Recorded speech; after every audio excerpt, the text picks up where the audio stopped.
नमस्कार दोस्तों, स्वागत है आपका संकल्प कोचिंग श्रीगंगानगर के यूट्यूब चैनल। जो इस यूट्यूब चैनल पे पहली बार है वो चैनल को सब्सक्राइब, जो वीडियो देख रहा है वीडियो को लाइक और अपने दोस्तों के साथ शेयर करना ना भूलें।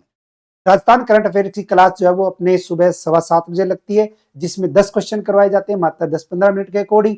इसके अलावा 7:40 पर यानी कि अभी जो क्लास चल रही है ये अपने इंडिया और वर्ल्ड जो है वो राजस्थान अपने करंट की है।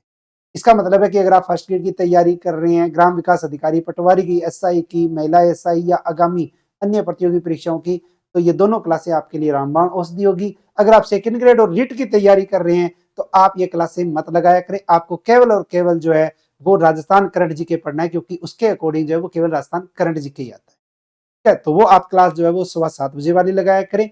इसके अलावा जो आप ये क्लास लगाया करें, जो रोजाना हमारी क्लास रहती है उसके अकॉर्डिंग महीने के महीने जो आपको बुकलेट मिलती है, जो दिसंबर में करवाया गया था उसका तीसरा संस्करण यानी तीसरी मासिक पत्रिका अपने मार्केट में अवेलेबल है। आज ही आप जाकर परचेज कर सकते हैं।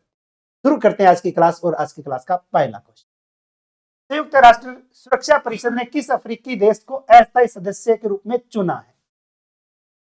संयुक्त राष्ट्र संघ के अंतर्गत अगर हम देखें तो आर्टिकल 7 के तहत उसमें 6 अंग है, जिसमें पहला है महासभा, दूसरा आता है आपका सुरक्षा परिषद, और सुरक्षा परिषद के अंतर्गत 5 तो आते हैं स्थायी सदस्य देश और 10 आते हैं अस्थायी सदस्य देश। जिसके अकॉर्डिंग देखें, संयुक्त राष्ट्र सुरक्षा परिषद ने एक देश है जिसका नाम है सोमालिया। सोमालिया देश को जो है वो 2 वर्ष के लिए चुना है, और इनका कार्यकाल कब से रहेगा? 1 जनवरी 2025 से रहेगा। कितने वर्षों के लिए? 2 वर्ष के लिए। तो इसके अलावा सोमालिया के अलावा अगर पूछे कौन कौन से देश हैं, तो 1 जनवरी 2025 से एक तो देश आ जाता है आपका पाकिस्तान, दूसरा आ जाता है आपका डेनमार्क देश, तीसरा आ जाता है आपका ग्रीस, और चौथा आ जाता है आपका पनामा। इन 5 देशों को जो है वो 2 वर्ष के लिए नियुक्ति दी गई है। वो आता है आपका संयुक्त राष्ट्र सुरक्षा परिषद। और संयुक्त राष्ट्र सुरक्षा परिषद में अगर देखें कि कुल सदस्य देशों की संख्या कितनी है, तो संयुक्त राष्ट्र संघ के अकॉर्डिंग अगर देखें तो स्थायी तो है 5 और अस्थायी है 10, यानी कि टोटल कितने हैं? 15। यानी कि स्थायी अगर पूछे तो कौन कौन से हैं? स्थायी हैं आपके सी फॉर चीन, A for America, R for रूस, एफ बी फॉर ब्रिटेन और एफ फॉर फ्रांस। ये 5 देश तो क्या हैं? स्थायी हैं। और अस्थायी जो होते हैं वो कितने होते हैं? 10 होते हैं अस्थायी। और अस्थायी की अगर हम बात करें तो उनमें से 5 देशों को क्या बनाया गया है? अस्थायी सदस्य बनाया गया। नेक्स्ट, भारत में पहली तटीय जलचर पक्षी जनगणना किस राज्य में प्रारंभ की गई? पहले क्वेश्चन आया था, दोबारा रिपीट हो गया, फिर भी कोई बात नहीं। गुजरात के अकॉर्डिंग, गुजरात में अगर हम देखें तो कब से कब तक? 3 जनवरी से 5 जनवरी 2025 तक जो है वो हमारे भारत के अपने राज्य गुजरात के अकॉर्डिंग जो है वो जलचर पक्षी जनगणना शुरू की। नेक्स्ट, वस्त्र मंत्रालय रिपोर्ट 2024 में भारत विश्व में वस्त्र और परिधान के निर्यात में किस स्थान पर है?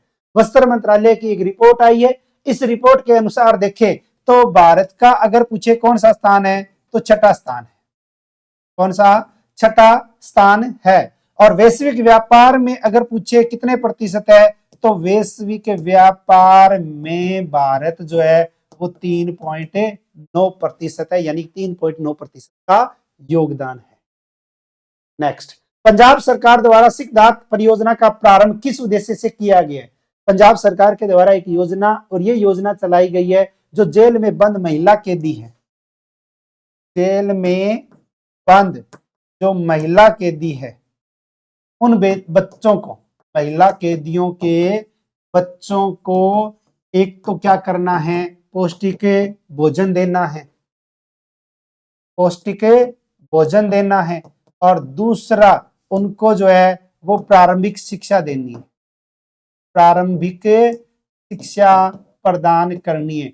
यानी कि बच्चों को कुपोषण से बचाने के लिए पौष्टिक भोजन देने के उद्देश्य से, और उनको जो है वो प्रारंभिक यानी कि प्राथमिक शिक्षा प्रदान करने के उद्देश्य से पंजाब सरकार ने इसका शुभारंभ। भारत और नेपाल के मध्य आयोजित सैन्य अभ्यास का नाम क्या है? भारत और नेपाल के मध्य एक युद्धाभ्यास जिस युद्धाभ्यास की बात करेंगे नाम आता है आपका सूर्य किरण। सूर्य किरण किन दो देशों के मध्य आयोजित सैन्य अभ्यास है? तो भारत और नेपाल के मध्य। अगर पूछे कौन सा संस्करण, तो इसका 18वां संस्करण जो है वो आयोजित किया गया। कब से? 29 दिसंबर से शुरू हुआ था। तो 29 दिसंबर 2024 से लेकर यह चलेगा 13 जनवरी 2025 तक। और अगर पूछे कि इसका आयोजन कहाँ किया गया, तो इसका आयोजन किया गया था नेपाल में। आयोजन अगर देखे तो कहाँ किया गया? नेपाल में किया गया। और नेपाल में भी अगर पूछे कौन सा, तो सलझड़ी नामक स्थान के अंदर जो है वो किया गया है, यह करने की बात आती है। तो नेपाल में सलझड़ी के अंतर्गत 18वां संस्करण सूर्य किरण भारत और नेपाल के मध्य 29 दिसंबर 2024 से 13 जनवरी 2025। नेक्स्ट, 1 जनवरी 2025 इसके बाद जन्म लेने वाले बच्चों की नई पीढ़ी को किस नाम से जाना जाएगा? देख लो कितना परिवर्तन आ चुका है और आने वाले समय में कितना परिवर्तन होगा। ठीक है, जनरेशन भी बदल रही है। ठीक है, तो अब वर्तमान में जो जनरेशन है, वर्तमान में 1 जनवरी 2025 के बाद तो वो जनरेशन होगी बीटा। और इससे पहले 2024 तक जो जनरेशन थी, 2024 तक वो थी जनरेशन अल्फा। अल्फा कब से कब तक? 2010 से 2024 तक जो जनरेशन, 2010 से 2024 जो जनरेशन थी वो जनरेशन थी अल्फा। वर्तमान में जनरेशन कौन सी है? बीटा। प्रोजेक्ट विस्तार का संबंध किस क्षेत्र से है? विस्तार। प्रोजेक्ट विस्तार का संबंध अगर पूछे किससे है, तो भारतीय कृषि में डिजिटल क्रांति से। भारतीय कृषि में डिजिटल क्रांति। तो भारतीय कृषि में डिजिटल क्रांति लाने के उद्देश्य से एक प्रोजेक्ट चलाया गया जिसका नाम आता है प्रोजेक्ट विस्तार। यानी कि विस्तार जो है वो भारतीय कृषि में डिजिटल क्रांति के लाने के उद्देश्य से शुरू किया गया है, जिसमें आईआईटी मद्रास ने जो है वो समझौता किया है। और आईआईटी मद्रास ने किसके साथ मिलकर? कृषि एवं किसान कल्याण मंत्रालय के साथ मिलकर जो है ये कार्य किया है। मंत्रालय के साथ मिलकर। नेक्स्ट, इसरो द्वारा पहली बार किस देश के एक भारी संचार उपग्रह का प्रक्षेपण किया जाएगा? किसके द्वारा? इसरो के द्वारा। इसरो के द्वारा जो है वो एक देश, जिस देश का नाम आता है अमेरिका, और अमेरिका का एक भारी संचार उपग्रह का प्रक्षेपण जो है वो किया जाएगा और जिसका नाम रखा गया है ब्लू बर्ड। और इस ब्लू बर्ड उपग्रह के जो एकल ब्लॉक को प्रक्षेपित किया जाएगा और यह प्रक्षेपित किया जाएगा इसरो के द्वारा किया जाएगा। अभी तक किया नहीं है, यानी कि ये मतलब अगले महीने तक आयोजित होगा। नेक्स्ट, राष्ट्रीय बाल विज्ञान कांग्रेस के 31वें क्रम का आयोजन किस राज्य में हुआ?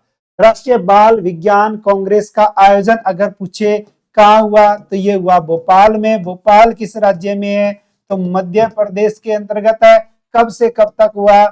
3 से 6 जनवरी 2025 तक। 3 से 6 जनवरी 2025 भोपाल मध्य प्रदेश में राष्ट्रीय बाल विज्ञान कांग्रेस का 31वां संस्करण। नेक्स्ट, बच्चों और बुजुर्गों में ह्यूमन मेटान्यूमो वायरस के सर्वाधिक मामले किस देश में देखे गए? HMPV काफी चर्चा में है, विवादों में भी है। और ये सबसे पहले अगर देखें तो कहाँ आया? चीन में आया। चीन में विवादों में है। अगर भारत की बात करें तो भारत के अंदर बेंगलुरु में ये मामला देखा गया था। बेंगलुरु के बाद अगर देखें तो वर्तमान में ये अहमदाबाद में भी ये मामला देखा गया है। अहमदाबाद यानी कि गुजरात में जो छोटे बच्चे थे वो जो है वो रिपोर्ट में पॉजिटिव आए हैं, यानी कि रिपोर्ट में पॉजिटिव पाए गए।